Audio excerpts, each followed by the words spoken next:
Hello, ngasi in a video same get it is about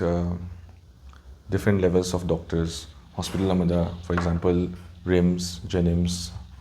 uh,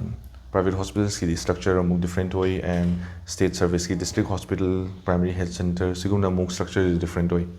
Ngasi ina explain tong is a institutional centers like RIMS and JNIMS. Lariba doctor mayam ki different levels to combine to senior doctors in kanano, junior doctor in kanano.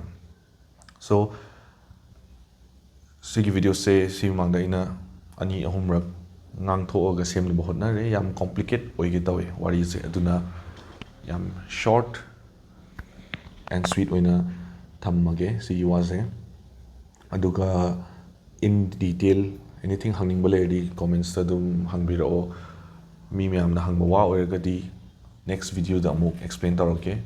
wa macham su oirgadi comments ta dum hanjarage.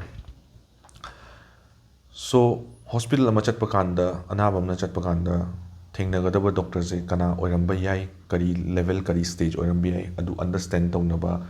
ai semine si video se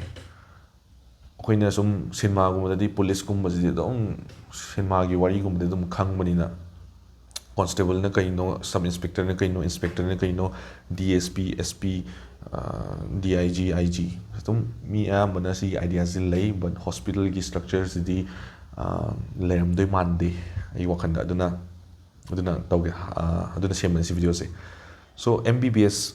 4.5 years MBBS tamba loraga degree phangdrikanda 1 year internship ama taweba I say 2008 to MBBS tam hore 2013 gi February March the pekha tharaga loire final year do aduna 2013 gi March to 2014 gi March fau 1 year internship taweba 1 year internship matam zida akoi se anaba yengba involve tawre I jingba senior na dum sign taw kainga photpa khotpa operation tawba anaba gi dressing tawba adum tawgadaba thabak myam do dum tawbangam gadaba thabak ordi dum taholle but then supervise oina thabak tawba ai gi soi hapa yadri ai aina birth certificate that certificate ibya de kigino da registered medical practitioner di oidrimina ai gi degree phanga aina state registered registration tawdrimina. So intern zeloiraga MBBS doctor amoina RIMS kumba JNIMS kumba da MBBS doctor oina kai thabak tawbi ai junior residency hayaba house surgeon haina ju kawi house doctor haina ju kawi resident haina ju kawi junior resident haina ju kawi but ayamba matam di junior resident or JR haina khangna duni. So JR to ba hese kaino 6 months ki experience to bagi job gumbane ba size chahi ani ahum tawlegi habya diba 6 months or maximum 1 year how extend to bi ba. So sigi job se tawbakanda department amada kuina leidoi natamina doctor amo oibagi experience tawnaba job piba gumbane ba sigi department particular department amada junior residency tawrina adu department gi doctor oiraba nateba surgery department da junior residency oina maje surgeon oiraba nateba maje aduda junior doctor amo oina MBBS doctor amo oina matam khargi yahon bane. So MBBS lower kanda hujiki JR taw haibdo junior resident oibdo adu oige ai natraga MBBS hek loraga masters tambagi PG tambagi pekha tharaga PG gi keno da lambi doina direct changage ai ba natraga MBBS loraga yumda pham lega chahi manga taruk lega PG tamge su ai MBBS loraga kharpo tharaga JR tawraga kharpo tharaga PG tamge su ai natraga hek lobaga intern hek lobaga PG tamge su ai. So PG tambase kana ha oram bi khar noi bak mi oram bi so adudi kemta dugumba kem leite PG da amuk chahi ahum ne PG to wahib se masters tambane haraga MBBS ki type ta class chatla kholaga anaba yeng bada yaw tabana te hospital amagi main working force se ko chen nan thabak myam tawbuse ki PG do idune ba tawudi intern zu ko jeli moidana mu responsibility yaw thabak to ka haina pi deba kaigino moise registered doctor dina tamina che chang kha iba chingba khotpa dressing tawba khara kutsa haiba mi oragadi dum photpa khotpa tahonba operation ga dum supervision makhadaga operation macha am tahonba kholanba intern da dum tahonba yawe aina internship tawba kanda aingonda achawa operation am taholle khoi senior doctor na but mana step by step senaraga dum tahonba so aina tawbani habdi yade patient mangda aina operation tani no ido habdi yade hujiki surgery tawbani just mana khut paraga dum aingonda sida lelu sida payu sida chapu kainga tawga tahonba khatang ne adagi hujiki PG tamba mi si junior resident ko ba moina mu academic junior resident ne ba post ti mana ba gum ne ba junior resident tawba mi duga academic junior resident ga salary ju samana phang de ne ba but moina mu pekha thadoi ba chahi ahum laraga chahi ahum sida atopa official pekha di yaude last lower kan chahi ahum lower kan da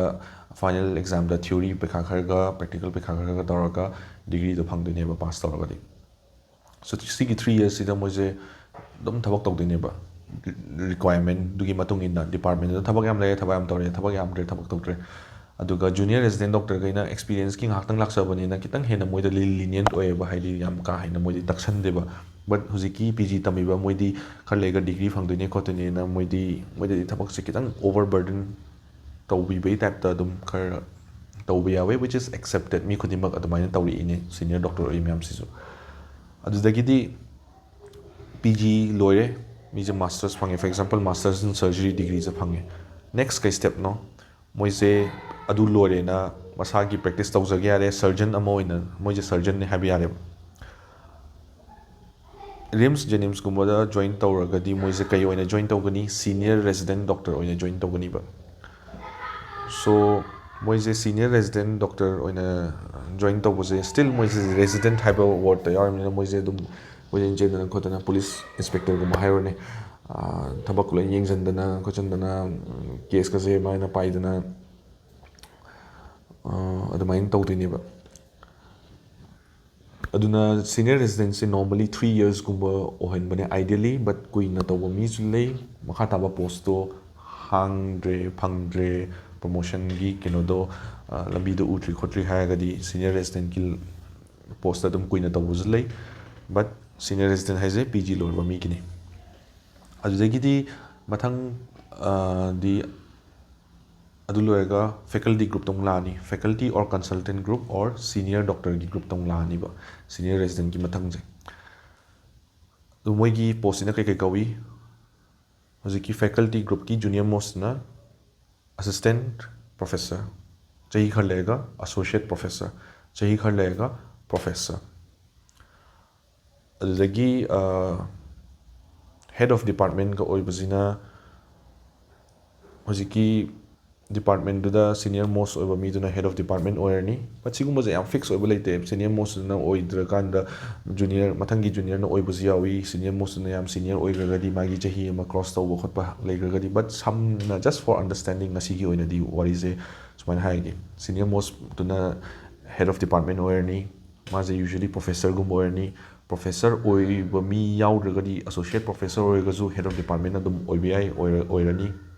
mana khoi senior makok oramnina adigi next post se assistant professor ki makha da kanano senior resident ki hek makha da kanano third year PG ka bami ki makha kanano second year PG ki makha kanano first year PG samna haidi PG tambagai adi makha kanano makha haibidi ade moi ka manai habji ai but PG gaisina chai kuina taropanina amuk JR dagi senior oigidoine but MBBS hek loraga JR oin changbuji ai PG oin changbuji ai so horokpa matam di manar ni moise but PG di next year ju second year ka gani third year ka gani but JR mi di magi post am da chahi ama tawring khlone somehow mana chahi kanam tawra somehow ma chahi ani the khlon department am da madi fix post am da lebi type ne PG di some seniority keno da ka kha kinjani first year second year third year ka nga adegi but MBBS hek loibada JR oina changba doctor duga first year PG oin changba duga di moi di mane na habidi moi makhada mu kana no intern makhada di laitre MBBS student oina di anaba yengba yade moi di hatang clinical posting ne haraga anaba da question hangba khotpa no inai se kaino comment to ine khorino patient study ꯇꯧꯅꯕ ꯍꯣꯠꯅꯕ ꯃꯣꯏ patientꯒ ꯊꯦꯡꯅꯕ but then treatmentꯗ involve ꯇꯧꯕꯒꯤ ꯀꯩꯅꯣꯗꯤ authorityꯗꯤ ꯂꯩꯇ꯭ꯔꯤ ꯃꯣꯏꯗ ꯑꯗꯨꯒꯤ so ꯁꯤꯁꯦ basic structureꯅꯦ hospital ꯑꯃꯗ ꯂꯩꯕ doctorꯁꯤꯡꯒꯤ any question ꯍꯪꯅꯤꯡꯕ ꯂꯩꯔꯒꯗꯤ commentsꯇ ꯍꯪꯕꯤꯔꯛꯑꯣ and ꯑꯗꯨꯝ answer ꯇꯧꯅꯕ ꯍꯣꯠꯅꯒꯦ ꯍꯦꯟꯅ ꯗꯤꯇꯦꯜꯗ ꯈꯪꯅꯤꯡꯕ hospital matang or hospitalꯗ nurses technician ꯑꯇꯣꯞꯄ staff ꯃꯌꯥꯝ ꯂꯩ attendance ꯀꯃꯥꯏ ꯇꯧꯕꯅꯣ ꯀꯅꯥꯅ ꯀꯩ ꯑꯣꯏꯕꯅꯣ ꯍꯥꯏꯕꯒꯤ ꯇꯥꯏꯞ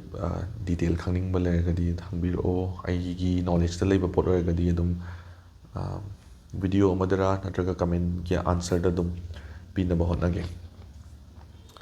ꯊꯦꯡꯛ ꯌꯨ